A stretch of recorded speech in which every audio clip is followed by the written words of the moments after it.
What is up? This is Baxter over at carwashcountry.com, and today just wanted to make a video about washing RVs or detailing RVs. So if you're a detailer, this video is for you. If you own an RV, this video is for you. Essential tips, wanted to give you 3 of them. A few things to keep in mind. I could go on and on about RVs. I just wrote a blog post on it that I'll actually link up in the description. But wanted to give you 3 main things to keep in mind if you're new to washing an RV. Maybe you have a Class A, B, or C. I think most of these tips apply to all 3 types. So we'll start with number 1, and that is understanding how to wash the roof. I know it sounds simple, but these things can get pretty filthy. So you want to make sure you're using something that not only can clean the grime and the mold or whatever else that's on your roof, clean that off, plus protect it.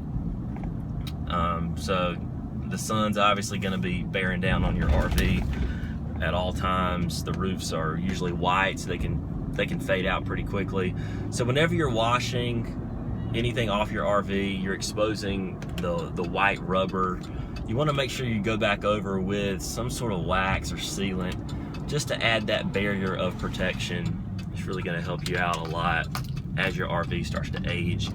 You want to make sure you're using the right type of chemical on your roof.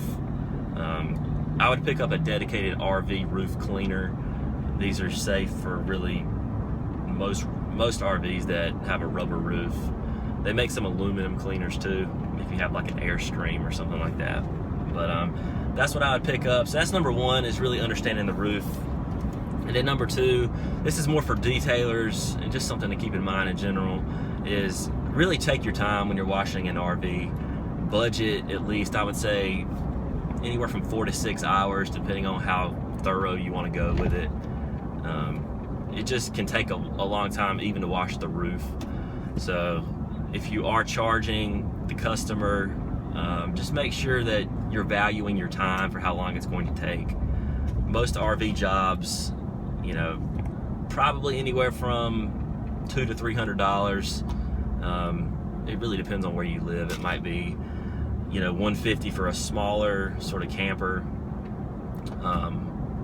up to $300 or $400 if you're detailing a Class A or something big. So just understand what your time is worth. Hydrate. Obviously, make sure you take a break every now and then, because it really can take a lot out of you washing a really large vehicle. So that's number 2. And then number 3 is consider using a foam gun or a foam cannon. Cannons are actually used with pressure washers. Most pressure washers will come with some sort of like foam dispenser, so it shoots out foam. But the foam cannons are great because they pretty much attach to the lance or the nozzle of your pressure washer, and you can shoot foam, you know, 4 or 5 feet in the air.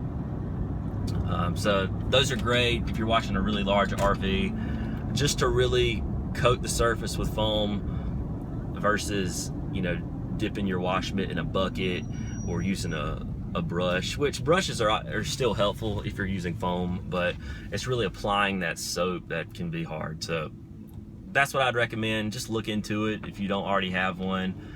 I've actually got a few more tips on my website, carwashcountry.com, that you can check out. I will link up in the description. So take a look at that. I think I've got 9 total. Some recommended products, some soaps, really everything you need to know about washing RVs. So take a look at that. Let me know what you think. And until next time, I will see you later. Have a great day.